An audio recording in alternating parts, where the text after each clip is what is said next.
안녕하세요. 센터마우스 서해복 과장입니다. 자, 오늘의 주제는 비추천 인테리어? 전문가로서 이거는 정말 그래도 이거는 안 하는 게 좋지 않을까요? 라고 고객님한테 한 번이라도 말씀드릴 수 있는 그런 인테리어들. 첫 번째는 아파트 발코니 쪽에 마루를 까는 것들이에요. 이게 왜 안 될까요? 제 이유가 뭐냐면 우리 발코니 공간은 보일러가 안 돌아와요. 외벽에서 들어오는 뭐 찬기운이라든지 결로 현상들, 그리고 이제 실내 공간 내부에 깔려 있는 보일러나 바닥에 따뜻하게 열이 올라오지 않기 때문에 결로가 더 심하게 생기죠. 예. 근데 타일 같은 경우는 말 그대로 이제 습이 있는 공간에 설치를 하시는 제품들이고, 장판 같은 경우에는 그래도 이제 PVC류다 보니까 뭐 썩거나 뭐 이런 것들은 없죠.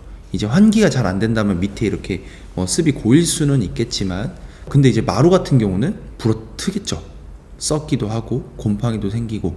그렇다 보니 5년 10년을 써야 되는데 올해 결로 생겨서 조금 문제 생기고, 그 다음에 조금 더 문제 생기고, 그래서 3년 4년 지났을 때 그 부분이 막 썩어요. 그러면 이제 그때 돼서 다시 걷어내고 다시 하기도 많이 복잡하시겠죠. 그래서 내가 우리 집에는 마루를 깔 거예요 라고 이제 생각을 하시는 고객님들이 계시다고 하면, 이제 베란다는 마루로 까는 거는 제가 비추천을 좀 드리고 싶어요. 그러면 뭘 깔아요? 라고 물어보실 수도 있겠는데, 제가 많이 추천드리는 건 타일을 가장 많이 추천드리기는 해요. 마루랑 비슷한 무늬를 가진 타일들도 있고요. 그리고 요즘에는 뭐 폴리싱이나 포세린 타일 이쁜 것들도 많이 나오죠. 이제 베란다에 이제 포인트를 줄 수 있는 그런 타일들을 깔아보셔도 괜찮을 것 같아요. 두 번째는 비추천이니까 이게 빠질 수가 없을 것 같아요. 조명 전기 관련된 거. 그 중에 좀 단연 가장 많다고 느껴지는 거 하나가 욕실이거든요. 욕실 거울인데 이렇게 테두리가 없어. 테두리가 없고 뒤에서 조명이 이렇게 막 나와요. 그리고 이렇게 욕실 장을 이렇게 딱 설치를 했는데 장 위아래로 이렇게 막 조명이 나와. 뭐 이런 것들. 자, 해놓으면 이쁘잖아요. 좁은 공간에 이제 색감이나 이런 것들을 조명으로 이제 간접 조명으로 밝게 이쁘게 비춰주니까. 근데 저는 요거를 좀 비추천을 드립니다. 항상. 뭔가 디자인이나 이런 것보다는 이제 안전상의 문제예요. 거실이라든지 주방이라든지 방들의 조명 옆에 감지기들이 하나씩 달려 있어요. 화재가 났을 때 열기를 감지를 하는 것들, 또는 뭐 가스 누출되는 걸 감지를 하는 뭐 요런 장치들인데, 욕실에는 그게 없어요. 뭐 독이들은 아니겠지만 실제로 요즘에는 뭐 장이라든지 이런 것들이 탈 수도 있는 거고 파손이 될 수도 있는 거잖아요. 네. 원래 천장에 저희가 조명 다는 것도 방습 조명으로 달아요. 습이나 이렇게 샤워나 이런 걸 하다 보면 습이 많이 올라가서 이게 누전이 되고 할 수도 있는데, 그런 걸 이제 방습 자재로 활용하다 보니까 좀 안전하게 사용을 하실 수 있죠. 근데 그런 간접등들은 그런 방습 자재들이 아니라는 게 문제죠.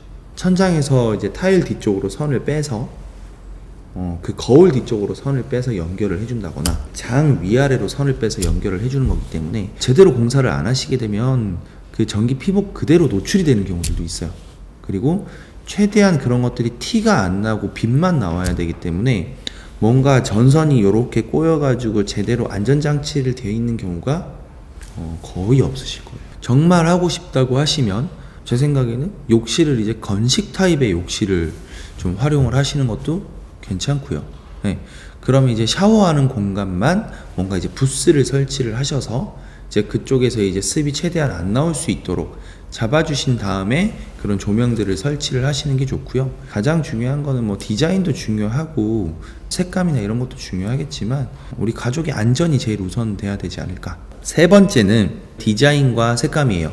예를 들어 도배를 예를 들면 거실은 하얀색이야, 우리 형아방은 파란색이야, 누나방은 핑크색이야, 그 다음에 안방은 뭔가 좀 회색이야, 뭐 이런 식으로 막 그 체리색의 몰딩들, 샤시에 있는 색감들, 뭐 이런 것들 있죠. 근데 이게 뭐 연령대에 따라서 또는 이제 성향에 따라서 성별에 따라서 다르기는 한데, 많은 다채로운 색감을 쓰는 거를 별로 좀 저는 추천을 해드리고 싶지는 않아요. 뭐 하루 이틀 쓰시는 게 아니잖아요. 5년 10년 쓰셔야 되는데, 아까 말씀드렸던 뭔가 체리 색깔이나 이런 것들은 그 당시의 유행 이런 것들이기 때문에 우선은 첫째는 이제 유행을 최대한 안 타는 색감이나 디자인, 두 번째는 색감을 많이 쓰시게 되면은 중구난방 어지러워요. 집중이 안 되고. 실제로 이제 인테리어 할 때 나는 요 정도면 색깔 만족이야 라고 했는데 이삿짐이 다 들어오고 내가 입주를 했는데 너무 많은 거예요, 색깔이. 근데 그거는 완성되기 전까지는 대부분 고객님들이 거기까지는 인지를 잘 못하세요. 웬만하면 저는 이제 많으면 3가지 색감에서 5가지 색감. 그 또 너무 이렇게 대조되는 색감들이 아니라 이렇게 뭐 톤온톤 할 수 있는, 예를 들어 연한 회색을 썼다 그럼 포인트로 진한 회색을 쓴다든지, 뭐 화이트에다가 좀 베이지 색감, 그리고 뭐 골드 포인트, 뭐 이런 식으로 3가지에서 5가지 정도의 색감만 섞어서 써주시면 우리 집이 뭐 다른 가전 가구들까지 들어와서 완료가 됐을 때 내 생각보다 너무 하얄 것 같은데요 라고 생각했던 게 생각보다 다채로운 색감들이 나와요. 그래서 요즘은 3D로 도면을 많이 표현을 해드려요. 100% 똑같진 않겠지만 그래도 제 고객님들 머릿속에 어느 정도는 이해가 되도록, 우선 제가 크게 한 3가지 정도 해서 비추천 인테리어를 말씀을 드렸는데, 정리를 해서 한번 말씀을 드리면 발코니 쪽에 결로나 물로 인해서 문제가 생기지 않을 그런 자재를 활용을 하시는 거, 그 다음에 욕실이나 이제 물을 쓰는 공간들에 이제 조명이나 이제 전기 작업을 좀 과하게 하시는 거를 지양하는 거, 우리 집에 들어가는 색감이나 디자인이 너무 심심하지 않을까? 라고 이제 의심을 하시고 뭔가 많이 집어넣으시는 거. 이런 것들을 저는 조금 이제 비추천하는 인테리어로 우선 말씀을 드리고 싶고요. 꼭 이제 비싸고 좋은 자재를 쓰는 것들과 그리고 인터넷상에 나와 있는 사진이나 디자인들이 꼭 가장 좋은 건 아니에요. 가장 베스트인 인테리어들은 아니에요. 가장 좋고 베스트는 내가 만족을 하냐, 우리 가족 구성원들한테 맞냐, 내가 좀 더 오래 살 수 있냐, 그리고 뭐 문제없이 살 수 있냐, 그리고 내가 원하는, 내가 좋아하는 색감과 디자인이냐, 이런 것들이 나한테 또는 우리 가족한테 맞춤 공간을 설계해드리는 게 가장 베스트인 인테리어가 아니지 싶습니다. 구독과 좋아요 꼭 눌러주시고요. 지금까지 센터마우스 서해복 과장이었습니다. 안녕.